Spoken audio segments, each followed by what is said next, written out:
Radio Educación presenta Diabetes y yo.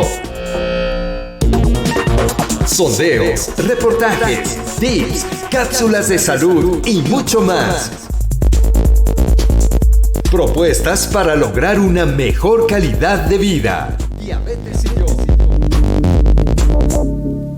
Fundación Mexicana del Corazón, hipertensión, diabetes y salud del corazón.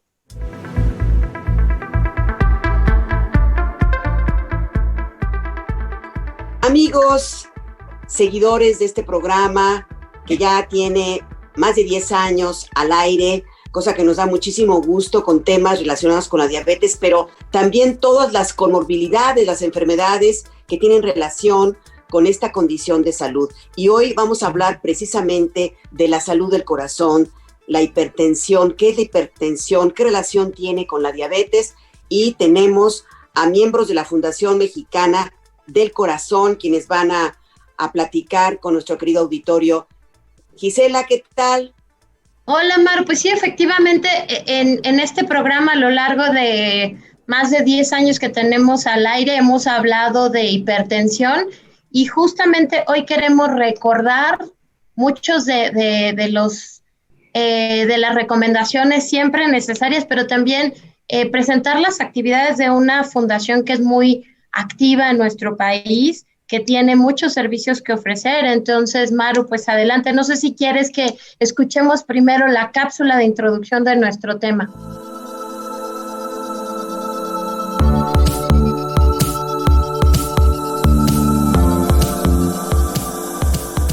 Cada 17 de mayo se conmemora el Día Mundial de la Hipertensión, con la finalidad de promover la concientización y los esfuerzos para prevenir, diagnosticar y controlar la hipertensión arterial, condición que constituye el principal factor de riesgo para padecer enfermedades cardiovasculares.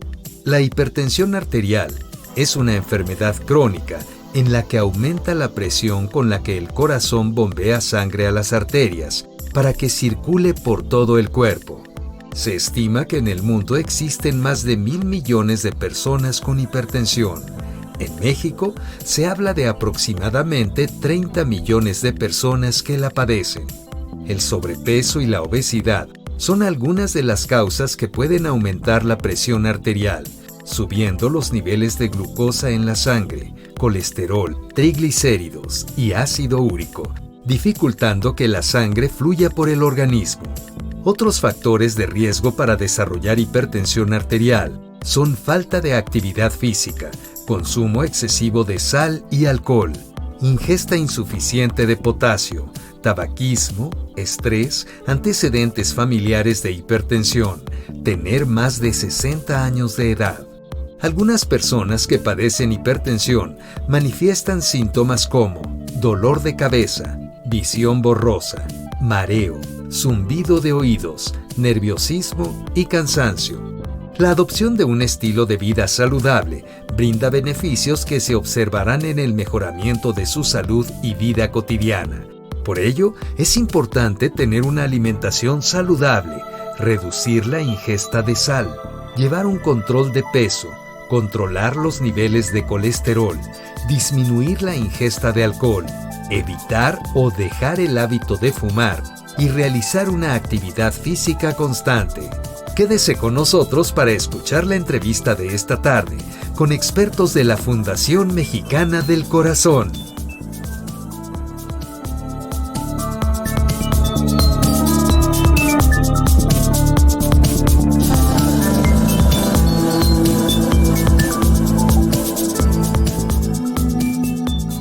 Pues tenemos a 3 destacadas figuras en México de la Fundación Mexicana del Corazón.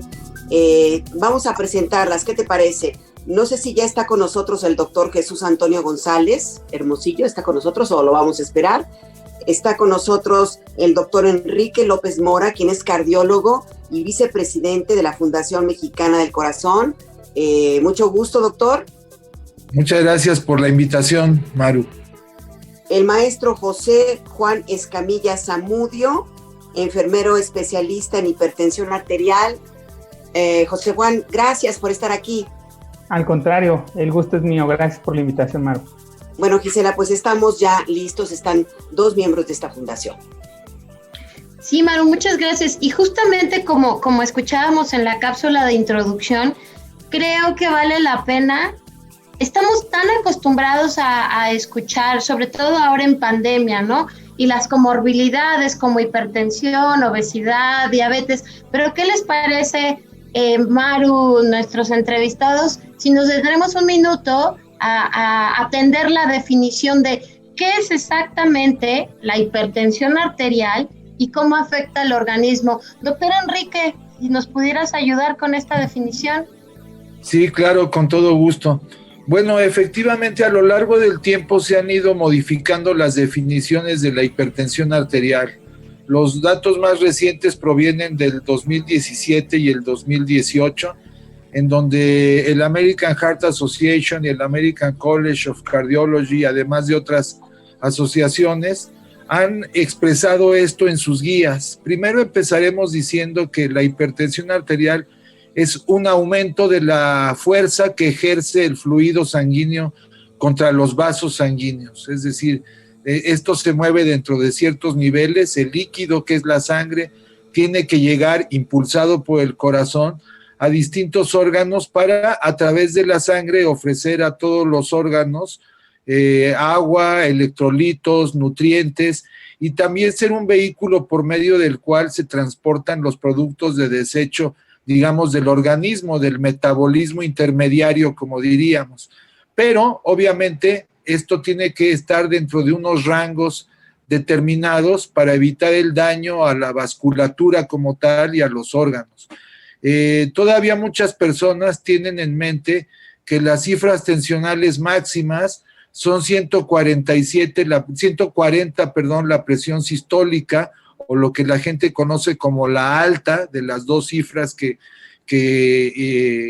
integran la expresión de la presión arterial, y la hipertensión también se definiría como más de 90 la diastólica o la baja. Resumiendo, más de 140, 90, hasta hace unos años se consideraba que eso era hipertensión arterial. Sin embargo, como había dicho al principio de esta intervención, se revisaron estos criterios en base a la observación de millones de pacientes que sucedía a lo largo del tiempo con distintos niveles de cifras tensionales, y las cifras actuales han cambiado y se considera hipertensión arterial cuando el promedio de la medición de la presión supera los 130/80, 130 de sistólica sobre 80. Menciono las 2 cifras porque, insisto, muchas personas, incluso muchos médicos, todavía están acostumbrados a la definición anterior, más de 140/90, pero hoy se sabe que en algunas circunstancias se debe de iniciar tratamiento cuando el promedio de la presión arterial es superior a 130/80. Gracias, doctor. Bueno, yo tengo 2 preguntas, porque bueno, luego a veces no entendemos ciertos nombres que ustedes utilizan, los médicos. ¿A qué se refiere metabolismo intermediario? El metabolismo, como habíamos dicho, es la serie de procesos bioquímicos que hace el organismo para aprovechar los nutrientes, para funcionar, para generar energía a nivel celular, y como todo combustible, en este caso biológico o bioquímico, genera unos productos de desecho, que es lo que le llamamos precisamente los productos del desecho del metabolismo intermediario. Se llama intermediario porque es la forma en la cual el organismo obtiene un sustrato bioquímico, o sea, unos compuestos bioquímicos como glucosa, como electrolitos, como otro tipo de nutrientes, los aprovecha a nivel celular y genera energía para mantener sus funciones, no solamente de la célula, sino el conjunto de las células, o sea, los órganos, y finalmente, pues todo el cuerpo. Parece que ya está con nosotros conectado el doctor Jesús Antonio González Hermosillo. Le damos la bienvenida. Él es cardiólogo, presidente de la Fundación Mexicana del Corazón. Bienvenido, doctor. Muchas gracias, tarde, pero aquí estamos. No, qué bueno que se pudo conectar. Bueno, y pues también dejemos entonces al doctor Jesús Antonio González Hermosillo. Cada vez se habla más de la relación que tiene la hipertensión arterial con la diabetes. nos gustaría que nos hablaran un poco de esto. ¿Cuál es la relación de la hipertensión con la diabetes? Porque regularmente se presentan juntas. Una puede ser causa de la otra, doctor. Bueno, en sentido estricto, estamos hablando de dos padecimientos o enfermedades diferentes, con mecanismos diferentes, pero que pueden tener un substrato, decimos nosotros, de fisiopatológico, o sea, un mecanismo común. Siendo dos enfermedades distintas, pueden coexistir en el mismo individuo y de hecho, como bien lo señala usted, es frecuente encontrar la combinación. Lo habitual es que el paciente primero desarrolle diabetes y después aparezca gradualmente la hipertensión arterial. ¿Qué sucede? ¿Cuál es ese mecanismo común? Ese mecanismo común parece ser el llamado sistema nervioso autónomo.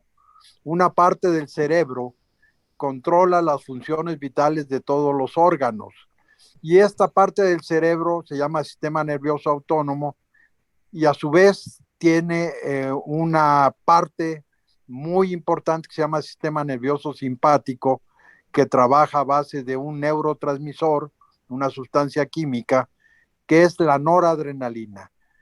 La acción de este sistema nervioso simpático tiene que ver tanto con la diabetes, o sea, con el metabolismo alterado de los azúcares y carbohidratos, o sea, azúcares y harinas, que es la diabetes, la incapacidad para degradar estos azúcares, estos carbohidratos, por la hormona que produce el páncreas, que es la insulina, lleva a la diabetes. La insulina favorece la producción de noradrenalina. Entonces, el sistema nervioso simpático, parte del rama del sistema nervioso autónomo, interviene en la diabetes. Lo mismo pasa con la hipertensión. Hoy por hoy sabemos que la hipertensión arterial, que por muchos años se consideró que era una enfermedad de origen desconocido, en realidad es una enfermedad en donde una excesiva actividad del sistema nervioso simpático, una excesiva producción de noradrenalina, hace que el individuo se vuelva hipertenso. Entonces tenemos pues ese mecanismo común o eje de las dos enfermedades, que es el sistema nervioso autónomo, en especial su rama, que se llama sistema nervioso simpático, que a través de la producción excesiva de noradrenalina determina que el individuo desarrolle en un momento dado ambas enfermedades. Muchas gracias, doctor. Bienvenido nuevamente. Y también tenemos al maestro José Juan Escamilla acompañándonos en esta presencia de la Fundación Mexicana del Corazón en este programa. Y yo, maestro, lo que te quisiera preguntar es justamente en este orden de ideas. Regularmente la diabetes y la hipertensión se presentan juntas por como nos comentaba hace un momento el doctor, porque comparten factores de riesgo, además de este complejo sistema que nos acaba de explicar el doctor. También encuentran factores comunes como por ejemplo la obesidad. Una pregunta es, ¿se repite en las familias la hipertensión arterial? Eso sería un factor de riesgo como pregunta. Exactamente, ¿qué es lo que hemos avanzado para determinar qué es lo que lleva a un individuo en su vida diaria, en su cotidianidad, a desarrollar hipertensión y su relación, obviamente, con la presencia de diabetes? Efectivamente, y creo que aquí hay que definir muy bien el concepto de qué es un factor de riesgo, ¿no? Muchos pacientes, cuando acuden a un servicio de salud o cuando se les da pláticas de educación para la salud para pacientes con hipertensión arterial o diabetes, les mencionamos mucho qué es un factor de riesgo. Bueno, principalmente un factor de riesgo es esa característica que aumenta la probabilidad de padecer cierta condición. Por ejemplo, lo comentaste muy bien, Gisela, hay ciertos factores de riesgo que se comparten especialmente en las enfermedades no transmitibles o enfermedades crónicas degenerativas, de las cuales podemos hablar que está hipertensión arterial y diabetes mellitus. Hay factores de riesgo muy bien estudiados que no solamente se visualizan en la cotidianidad de los pacientes o de los usuarios o de las personas, sino realmente traen una evidencia clínica de soporte que a través de investigaciones los profesionales de la salud que se dedican al área de investigación pueden relacionar cómo ciertas condiciones hacen o permiten o favorecen a que ciertas patologías puedan aparecer. Por ejemplo, sabemos ya bien, de acuerdo a diversos estudios, diversas investigaciones, hay muchas guías en el área clínica, soporte clínico, evidencia científica, medicina basada en evidencia, que nos habla de factores que son modificables y factores no modificables. Por ejemplo, ¿qué es un factor de riesgo no modificable? Por ejemplo, pudiera ser el tema de antecedentes heredofamiliares, es decir, que yo tenga mamá, papá, tíos con algunas de estas enfermedades como diabetes mellitus o hipertensión, que me propician favorecer esta enfermedad. También el género, el sexo, es otra de las condiciones que pueden hacer que aparezca más en un hombre que en una mujer o viceversa. Estos son como factores de riesgo o ejemplos de factores de riesgo no modificables. Pero ¿cuáles sí son modificables? Pueden ser, por ejemplo, el consumo excesivo de tabaco, ¿no? El consumo excesivo de alcohol, el sedentarismo, ¿no? Estas condiciones que hacen que las personas no tengamos una actividad física regular recomendada por los profesionales de la salud y que por ende nos genere sedentarismo. También hay otras, como por ejemplo el sobrepeso y la obesidad, el estilo de vida, ¿no? El no hacer ejercicio regularmente, el consumo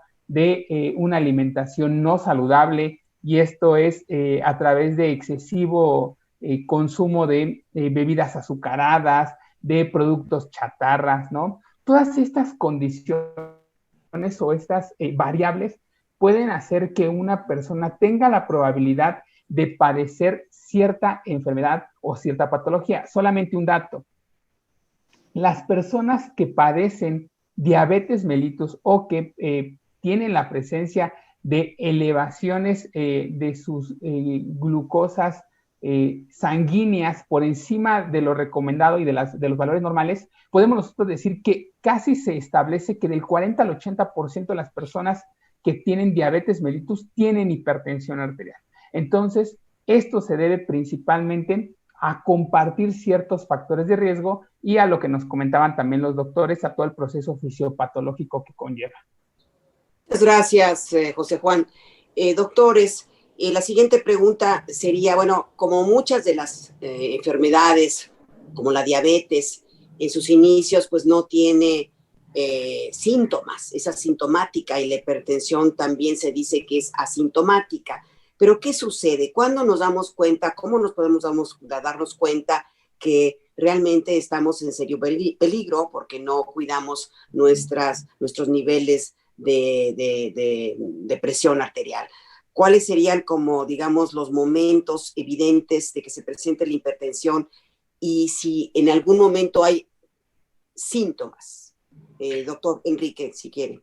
Sí, efectivamente, dices muy bien, Maru, porque efectivamente la mayoría de los pacientes descubren que son hipertensos en ocasión de un chequeo especializado, es decir, cuando acuden al médico muchas veces por otra causa, no tienen síntomas de hipertensión y van con cualquier médico, con cualquier especialista por una causa completamente diferente, van al ginecólogo, las mujeres, van al otorrinolaringólogo, etcétera, y el médico o la doctora los revisa, toma sus signos vitales y descubre al tomar la presión que tiene elevadas sus cifras tensionales, y el enfermo se sorprende porque muchas veces, como dices tú, no hay síntomas. Cuando existen estos síntomas, pues básicamente pueden ser lo que le llamamos nosotros un síndrome vasculoespasmódico. ¿Qué significa precisamente el espasmo, el aumento de la contracción de los vasos sanguíneos, que puede generar algunas molestias inespecíficas? El más común sigue siendo cefalea, pero aquí quiero aclarar que esta cefalea o dolor de cabeza no siempre necesariamente es una manifestación de hipertensión arterial. Hay muchas causas de cefalea, las tendrá que investigar el médico, desde luego.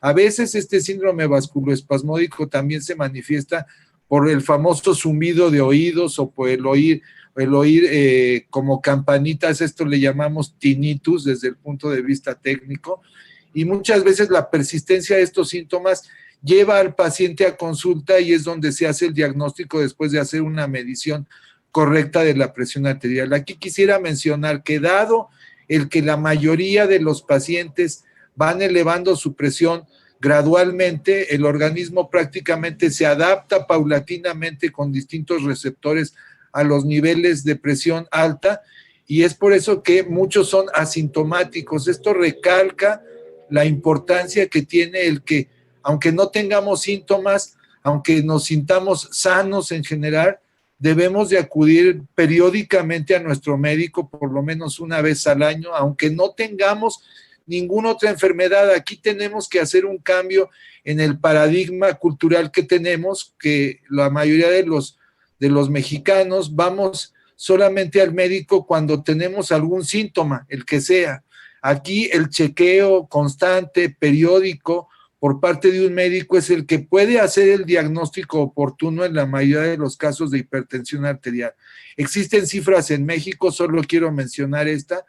En México hay aproximadamente entre 15 y 20 millones de pacientes que padecen hipertensión arterial sistémica, de los cuales tan solo el 40% tiene noticia de que tiene ese diagnóstico, de que es portador de la enfermedad. Y de los que tienen ya claro que son hipertensos, que son portadores de la enfermedad, tan solo un 40% recibe tratamiento, y tan solo un 15% se considera que están controlados con el tratamiento adecuado, lo cual implica que tenemos en México y en otros países también un gran problema de salud pública por las consecuencias de las que seguramente hablaremos más tarde, de la hipertensión arterial descompensada o descontrolada. Por lo tanto, la primera recomendación es que no espere a tener síntomas, tiene que acudir regularmente a su médico, a quien usted le tenga confianza, para que haga una revisión completa, entre ellos lo más básico, sus signos vitales, y tome su presión arterial para descubrirla oportunamente. Muchas gracias, doctor Enrique López Mora. Vamos a hacer una pequeña pausa en nuestro programa de Diabetes y Yo para hablar de la salud en general, las recomendaciones. Siempre nuestro programa, doctores, amigos, es rico, Gisela no me va a dejar mentir, en recomendaciones alimenticias, fomentar el ejercicio, la diversión, ¿por qué no? Disfrutar bien la comida, pero en porciones que debemos de consumir dadas nuestras condiciones. Y bueno, vamos a esta cápsula de salud y retomamos esta interesantísima charla. Consejos de salud para una mejor calidad de vida.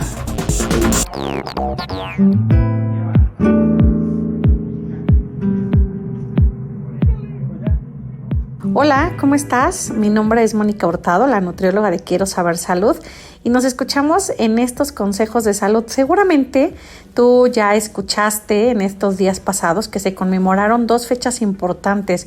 Una que fue la de la actividad física, el 6 de abril, en la cual, pues nos recuerda los beneficios de practicar actividad física y que no solamente hay que realizarla en un lugar cerrado como un gimnasio o un deportivo. Ahora en esta pandemia nos hemos tenido que reinventar en estas 4 paredes para poder hacer todas nuestras actividades dentro de ella, y una de ellas, de las más importantes, es la actividad física. Nos hemos dado cuenta que pues a lo mejor caminar alrededor de tu mesa, hacer unas pequeñas sentadillas, unas pequeñas planchas, levantar las botellitas con agua, hasta levantar a los bebés, eso es actividad física. El chiste es que lo hagamos de manera repetitiva, con cierta frecuencia y con cierta duración. Y otra de las fechas también importantes es el Día Mundial de la Salud, que se conmemoró el día 7 de abril. Y en esta fecha nos dicen que pues, la salud debería de ser para todos de una manera saludable y lo más justa posible. Y cuando hablamos de justo, de justicia, pues se refiere a que todos tengamos acceso a los servicios de salud que sean de buena calidad, que sean oportunos y que por supuesto pues nos brinden la solución a estas problemáticas, a estas condiciones. Y pues cabe resaltar que este programa es dedicado a una condición que es la diabetes y me parece importante que entonces retomemos nuestros valores de glucosa como los más primordiales. Y aquí nuevamente el recordatorio a que conozcamos nuestros números. Hay que tratar de hacernos un pequeño chequeo de laboratorios cada 6 meses, cada 3 meses o cada año, dependiendo la condición. Si nosotros tenemos predisposición a tener diabetes tipo 2, pues hay que hacernos estos estudios cada 6 meses. Si salen normales está perfecto. A lo mejor el médico o el especialista nos dirá dentro de un año hay que volver a hacer nosotros. Pero si ya tenemos una condición como prediabetes, por ejemplo, pues hay que estarlos monitoreando cada 3 meses para conocer cómo está nuestra hemoglobina glucosilada, cómo se encuentra mi glucosa en ayuno, mi glucosa 2 horas después de la comida y también mis valores de colesterol y triglicéridos en sangre. Si ya tenemos la condición, pues va a depender de cómo llevemos nuestro control. Lo ideal siempre va a ser que tengamos un automonitoreo constante. De preferencia, pues tendría que ser diario. Sin embargo, si no podemos por alguna razón, pues al menos 1 o 2 veces por semana. El chiste es que conozcamos cómo estamos y además cuál es el efecto de todo nuestro entorno en nuestros valores de glucosa. Es así que yo siempre les digo, no esperemos a que se conmemore un día para decir, híjole, hoy es el Día Mundial de la Salud, ¿qué hay que hacer? No, todos los días cuentan y recordemos que nuestro cuerpo es un sistema. Debemos de cuidar todos nuestros órganos. Si nuestro corazón, si nuestros riñones, si nuestros pulmones están bien, en general voy a gozar de un estado de salud óptimo. Yo me despido, soy Mónica Hurtado, la nutrióloga de Quiero Saber Salud, y los invito a que chequen nuestras redes sociales y además a que nos escuchemos cada viernes.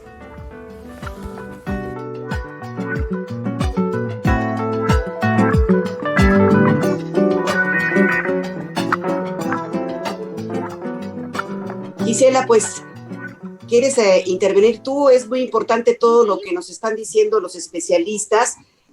O si me permites, nada más, por ejemplo, está José Juan Escamilla, que él es un enfermero especialista en hipertensión arterial. Y antes de ya abordar lo que hace la Fundación Mexicana del Corazón, qué servicios ofrece, un enfermero especialista en hipertensión, ¿cuál es su labor? ¿Nos quieres explicar, por favor?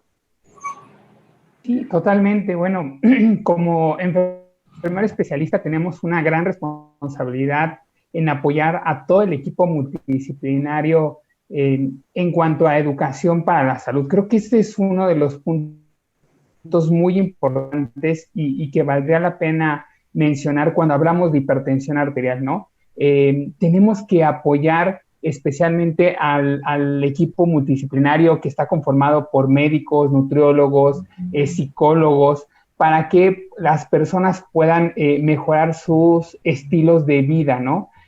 Por ejemplo, mencionarte, Maru, hay recomendaciones muy bien establecidas y estudiadas a través de la evidencia de cómo simples pasos tan pequeños en la adopción de estilo de vida pueden mejorar tu salud cardiovascular. Un ejemplo es el control del peso.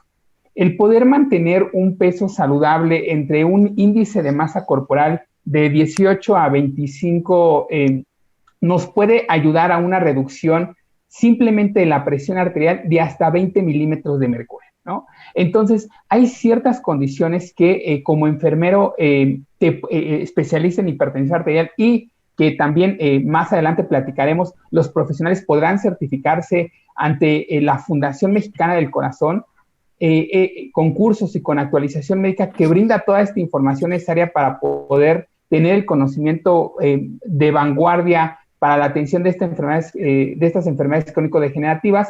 Podremos ver otras recomendaciones que sean educación, por ejemplo, la reducción del consumo de sal, ¿no? La actividad física. Podrán parecer tan sencillas estas actividades que puede hacer un enfermero con el paciente o con la comunidad o con los cuidadores primarios del paciente o con sus familiares, pero que pueden ayudar hasta reducciones, como lo platiqué en el inicio del control del peso, de hasta el 20 milímetros de mercurio, ¿no? Simples acciones en torno a educación para la salud pueden hacer grandes cambios y pueden ayudar a que los pacientes con tratamientos o con intervenciones no farmacológicas puedan estar en metas control.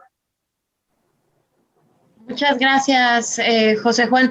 Y a mí me gustaría ahora que hablásemos justamente de la fundación, porque pues el panorama que el doctor Enrique ya nos dibujaba antes de la pausa para la cápsula de salud, pues es complicado, doctor Antonio González Hermosillo.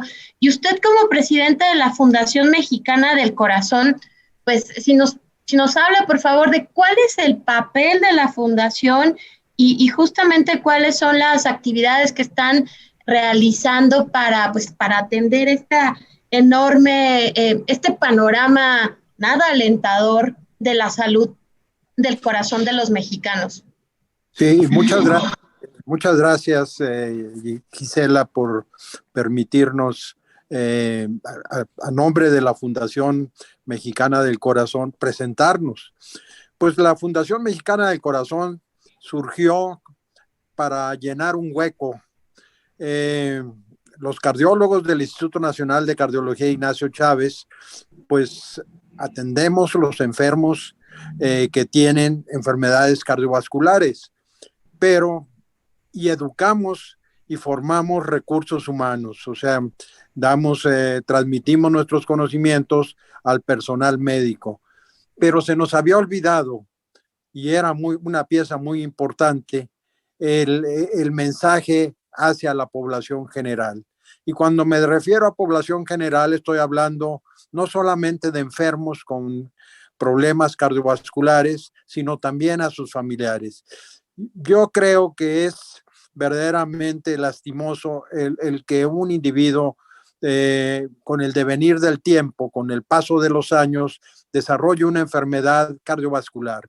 Estas enfermedades crónico-degenerativas, y aquí incluyo a la diabetes, que me perdonen mis amigos, los endocrinólogos y los internistas, pero hoy por hoy sabemos que la diabetes es una enfermedad cardiovascular.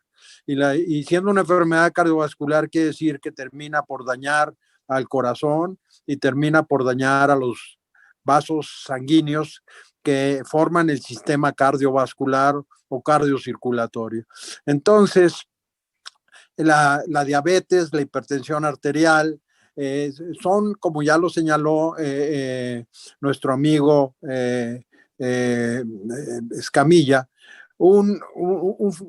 factores de riesgo que terminan por acortar la vida del individuo. Y nosotros en la Fundación Mexicana del Corazón lo que hacemos en una forma completamente altruista, porque la Fundación Mexicana del Corazón es una organización sin fines de lucro, educar a la población, educar al enfermo, educar al familiar. Lo que pretendemos es que no haya más enfermos de corazón. Es verdaderamente lastimoso que estas enfermedades, el tratamiento de estas enfermedades cardiovasculares, y vuelvo a insistir en que la diabetes es parte de ellas, es altamente costoso y termina por acortar la vida, termina por incapacitar al individuo. Entonces, lo más importante para cualquier economía de salud, lo más importante para cualquier país que se preocupa por sus ciudadanos es prevenir la enfermedad. Y la mejor forma de prevenir es combatiendo estos factores de riesgo: hipertensión, diabetes, estilo de vida no cardiosaludable, alimentación no cardiosaludable. Nuestro país tiene desgraciadamente la fama de ocupar el número 1 en el mundo, o si no el número 2, porque creo que Estados Unidos le gana, en sobrepeso y obesidad. Y sobrepeso y obesidad es la puerta de entrada de diabetes e hipertensión arterial. Entonces, lo que hacemos pues en la fundación es reunirnos con los pacientes. Doctor Enrique López Mora es un excelente director de comunicación social. Él periódicamente convoca a la población y nos preocupamos en diseñar programas que les lleguen a esta población. Nuestros mensajes están en las redes sociales. Nuestros mensajes tienen un solo fin: contribuir con la meta que tiene la Organización Mundial de la Salud de para el 2025 reducir en 25% el flagelo de las enfermedades cardiovasculares. Muy bien, doctor.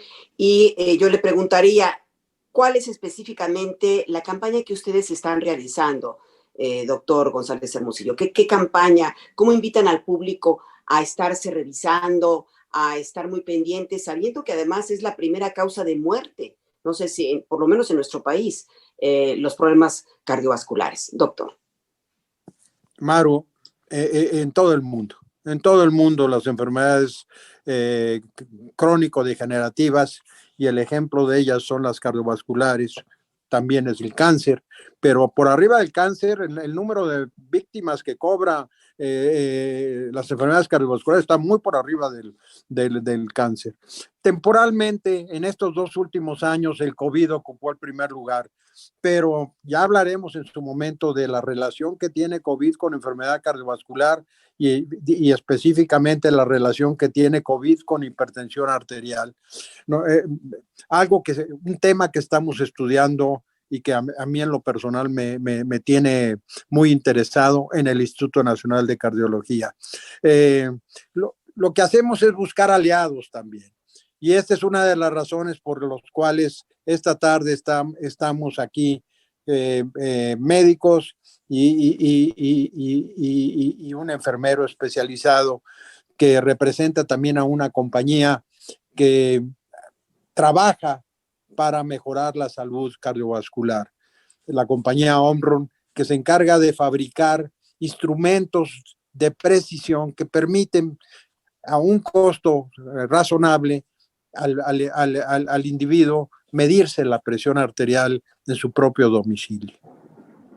Yo creo que esas, doctores, maestro, yo creo que esas son de las ventajas que tenemos en este año 2022, que la tecnología ha avanzado tanto en diabetes como en hipertensión, ha avanzado y hoy tenemos mayores herramientas para el conocimiento, en este caso de nuestra presión arterial, y eso al final del día nos da un panorama relativamente mejor, pero todavía no estamos llegando. A mí me llamó mucho la atención lo que dijo doctor César respecto a COVID y salud cardiovascular, y no quisiera dejar pasar la oportunidad para que nos hable un poquito más de esto, doctor César, doctor Enrique, que nos hablen, porque sigue siendo el tema que a todos nos tiene preocupados y ocupados, COVID, más las enfermedades crónico-degenerativas que ya nos tenían atentos. Bueno, te tomo la palabra porque realmente en los últimos 2 años mi interés se ha centrado en este problema, el por qué COVID, siendo una enfermedad viral, siendo una enfermedad infecto-contagiosa, puede repercutir en la salud cardiovascular. Quiero señalar que un 30% de los sobrevivientes individuos recuperados de COVID quedan con síntomas. Y quedan con síntomas, y señalo los principales para que quienes del auditorio los hayan identificado puedan acudir al médico a buscar ayuda. El síntoma principal es fatiga exagerada, injustificada y desproporcionada al grado de ejercicio que se ha hecho en el día. el individuo se siente muy cansado y la fatiga no se quita acostándose, a diferencia de la fatiga normal. Estos individuos, estos pacientes, tienen además, sienten palpitaciones, sienten que el corazón, aún sin hacer ninguna actividad, les está latiendo muy rápidamente, o sea, tienen taquicardia. Pueden tener también mareos cuando se ponen de pie o están de pie por tiempo prolongado. Tienen alteraciones en el sueño, hay insomnio y el sueño es muy superficial y no reparador. Tienen dificultad para concentrarse en tareas mentales, no pueden estudiar un tema porque sienten que su mente está divagando. Tienen ansiedad, tienen depresión, entonces tienen también síntomas neuropsiquiátricos. Nosotros en el Instituto de Cardiología nos dimos a la tarea de seguir desde el principio de la pandemia a los enfermos con COVID que habían sido hospitalizados en el Instituto de Cardiología, una institución que, como todas las del sector salud, nos tuvimos la necesidad de cambiar nuestra orientación y en lugar de ver pacientes cardiovasculares, tuvimos que ver pacientes que tenían COVID. Entonces, nosotros entrevistábamos y seguimos durante un año a estos individuos, alrededor de 400 de ellos, y encontramos, luego los mandamos llamar porque recabábamos con un cuestionario la sintomatología y los llamamos para examinarlos ya en el Instituto de Cardiología.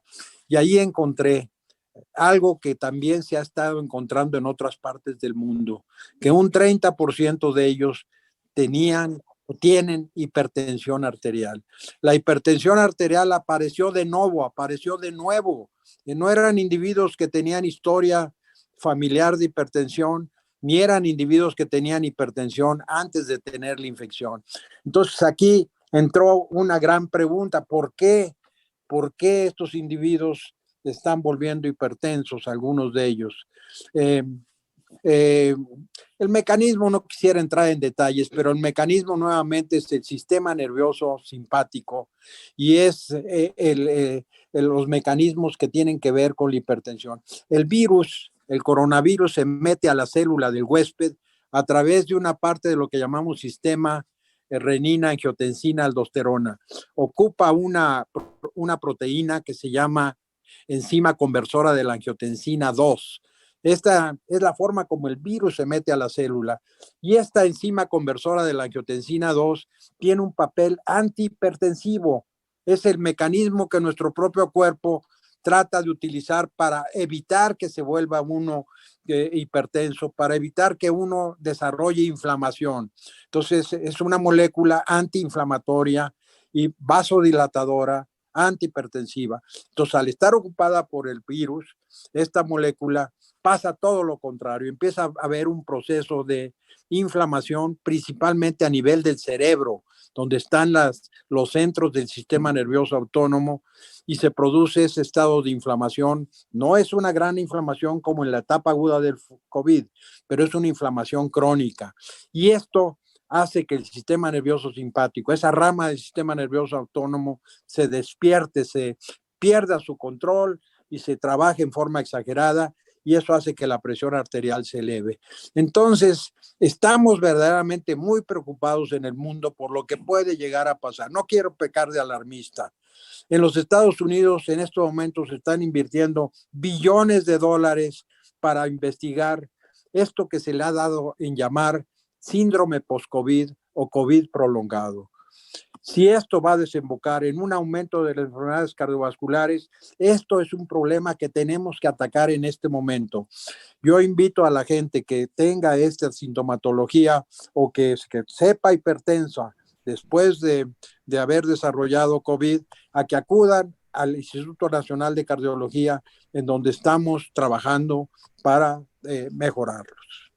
Gracias, doctor. Queridos invitados, yo pasaría a algo que es necesario indicar a nuestros escuchas, porque con la tecnología pues ya venden aparatos que nosotros podemos medirnos la presión arterial en casa, pero dicen que lo ideal es que un médico te tome la presión, porque estos aparatos pueden tener sus fallas, estos aparatos electrónicos. pero ¿cuáles son las medidas, digamos, normales y cuáles no son ya normales cuando se mide la presión? Vamos a hablar de números, doctor Enrique. Ya habíamos comentado al inicio del programa que efectivamente una presión normal es aquella que está por debajo de 130/80 de acuerdo a las últimas guías. Es decir, tanto en reposo, se debe de medir la presión en reposo después de no tener actividad física y estar sentado por lo menos durante 5 a 7 minutos, de preferencia no habiendo realizado una actividad física extenuante previamente. Si es conveniente que la mida un médico o un enfermero, algún personal de salud especializado, pero cada vez más en el mundo se reconoce el papel importante que puede tener la medición en casa y en algunos casos complicados o de mucha duda, la medición ambulatoria de la presión arterial, lo que se conoce como mapa.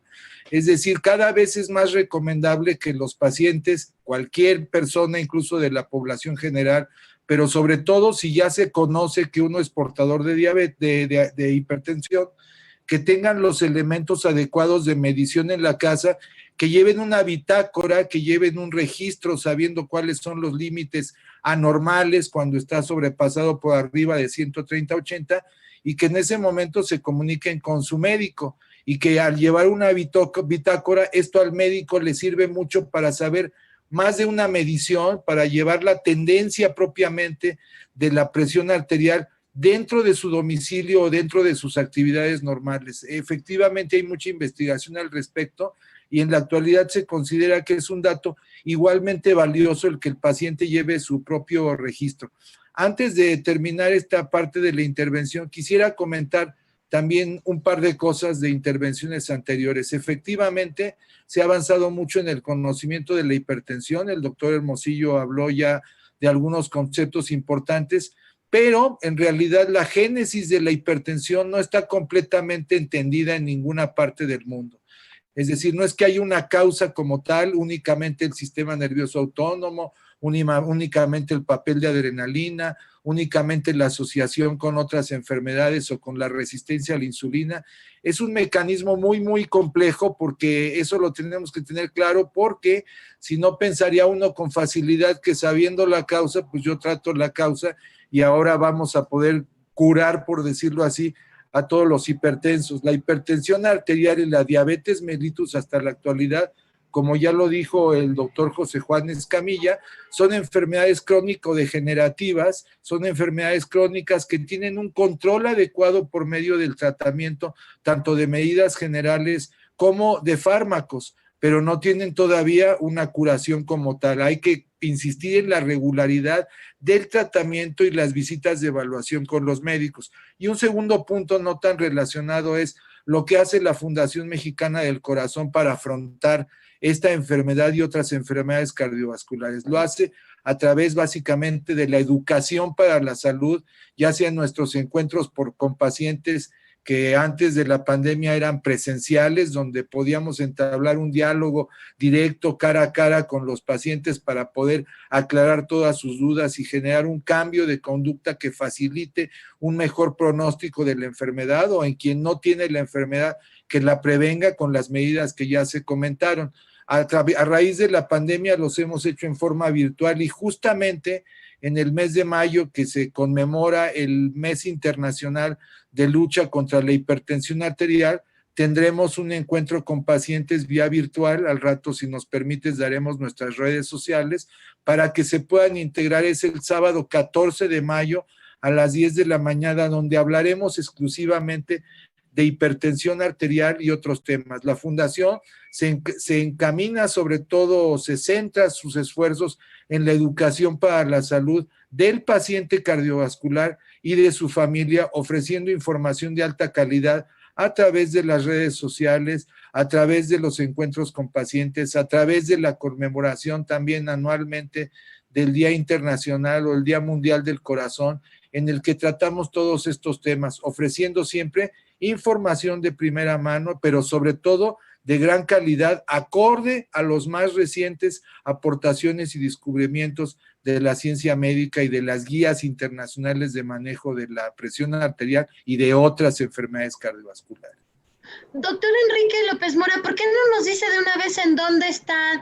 ¿Están en Facebook, en YouTube? ¿En dónde están? Y la página de internet donde encontramos a la Fundación Mexicana del Corazón. Claro, desde luego, Gisela, porque en realidad ahí hay información continua. Todos los días estamos subiendo información sobre distintas enfermedades. Diríamos que nuestro equipo de producción varias veces al día va actualizando y sumando contenidos. Estamos en Facebook. La dirección de Facebook es Fundación Mexicana del Corazón, todo pegado, todo continuo. Facebook, Fundación Mexicana del Corazón. Estamos también en Instagram, donde es Fundación Cora México, en Instagram, donde también tenemos otro tipo de contenidos para distintas edades y para distintos intereses. Y también estamos en Twitter, donde es Funda del Corazón.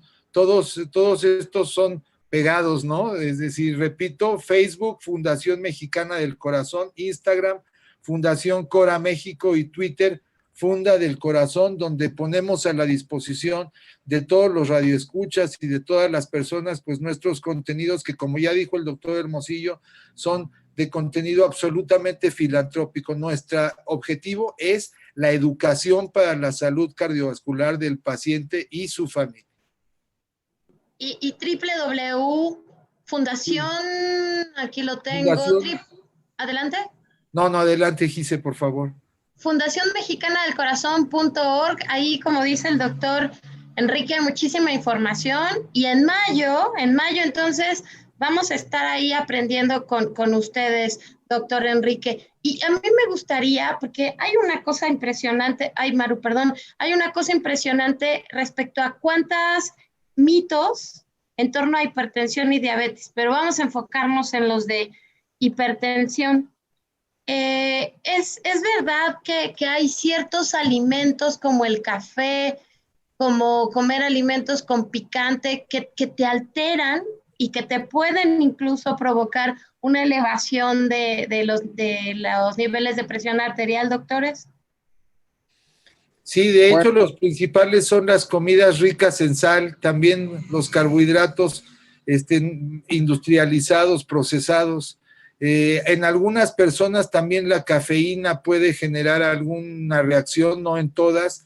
Quizá lo más importante es el alcohol también, pero lo más importante quizá es el contenido de sal de los alimentos. La comida occidental en general tiene un contenido de sal muy, muy importante, y si a esto le sumamos que comemos alimentos industrializados, conocidos, como ya lo decía José Juan Escamilla, como comida chatarra, que son muy gustados por muchas personas y que obviamente tienen un contenido muy, muy elevado de sal. Comer todo en exceso también es importante. Por ejemplo, he conocido, sobre todo en personas que tienen una dieta especial por actividades físicas de alto rendimiento, cómo comían inclusive alimentos que son sanos, como el atún, pero que venían enlatados, y que al comer más allá de los requerimientos desarrollaban precisamente de forma reactiva incrementos en las cifras tensionales. Es decir, aún los alimentos que entre comillas son sanos y vienen enlatados y están preparados y tienen conservadores,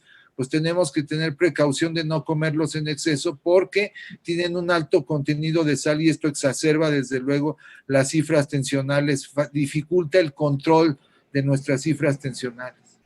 Bueno, pues lamentablemente yo creo que nos va a quedar corto el espacio, el tema. Gisela, yo propondría que hagamos después otro programa con nuestros invitados, con esta fundación. Nos parece muy importante toda la información, las reflexiones que nos están dando nuestros invitados. A mí me gustaría pues preguntarles, doctores, también a José Juan, las recomendaciones antes de despedirnos. Cada uno de ustedes nos podría decir, doctor Jesús Antonio González Hermosillo, ¿usted con qué sé que le gustaría despedirse, por favor, como recomendación? ¿Qué le diría a nuestros radioescuchas?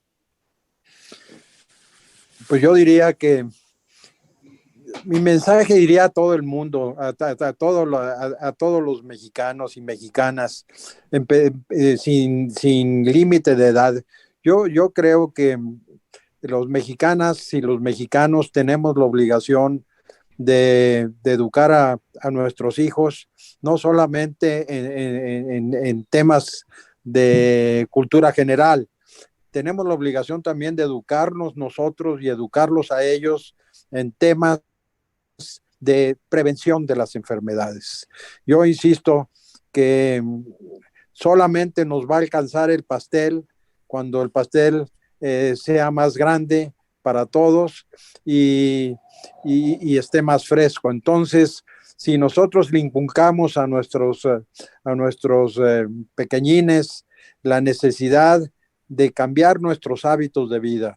Desgraciadamente estamos muy influenciados por la cultura de Norteamérica y la cultura de Norteamérica de consumir pastas, o sea, carbohidratos en gran cantidad, de consumir grasas en gran cantidad, como por ejemplo la hamburguesa y las papas a la francesa. No solamente tienen mucha sal, sino tienen un alto contenido calórico. Entonces, tenemos que evitar el sobrepeso para evitar los otros factores del riesgo. Gracias, José Juan. ¿Qué quieres decir así ya muy breve? Bueno, yo me quedaría con un punto importante que no discutimos, que tal vez es el uso de la tecnología siempre y cuando esté clínicamente validada y recomendada por nuestro profesional de la salud. Creo que el usar tecnología que nos puede ayudar a medir, controlar todas nuestras cifras de presión arterial, siempre y cuando esta tecnología tenga estudios de soporte, que sean dispositivos clínicos que ayuden al momento de ahora que ya llevamos, que es la salud digital, y que pueda ayudar a nuestros profesionales de la salud, a mi médico, a mi enfermero, a mi cardiólogo, a poder yo llevar mis cifras y mi información y empoderarme de mi salud. Creo que eso me ayudará muchísimo hacia todos. Gracias. Pues ya se nos va el tiempo, pero yo creo, Gisela, que sería pertinente, no sé tú qué opines, que volvamos a retomar después el tema, Gis.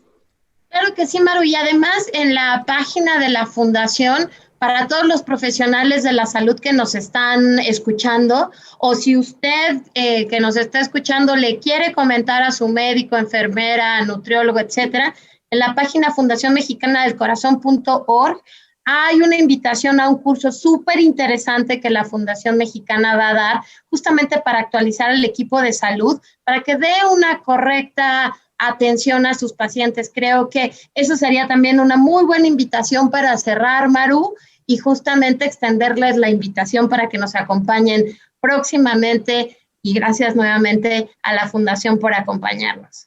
Gracias al doctor Jesús Antonio González Hermosillo, presidente de la Fundación Mexicana del Corazón, al doctor Enrique López Mora, vicepresidente de esta fundación, y a José Juan Escamilla Zamudio, enfermero y especialista en hipertensión arterial. Muchas gracias por este programa, por estar con nosotros, y queremos agradecer también, Gisela, como siempre, a todos nuestros amigos que no dejan pasar la cita que tenemos con ustedes, y les vamos a decir también que tenemos alguna sorpresa, porque ya muy próximamente este programa va a volver a transmitirse en vivo desde la cabina José Vasconcelos de Radio Educación, allá en nuestra casa en la Colonia del Valle. Gracias a todos en el equipo: Mario Ledesma, Oscar Guerra, Nacho Casas, Brisa Sánchez, Gisela Ayala y su servidora María Eugenia Pulido. Hasta la próxima. Gracias. Radio Educación presentó Diabetes y yo. Sondeos, reportajes, tips, cápsulas de salud y mucho más. Propuestas para lograr una mejor calidad de vida. Diabetes y yo.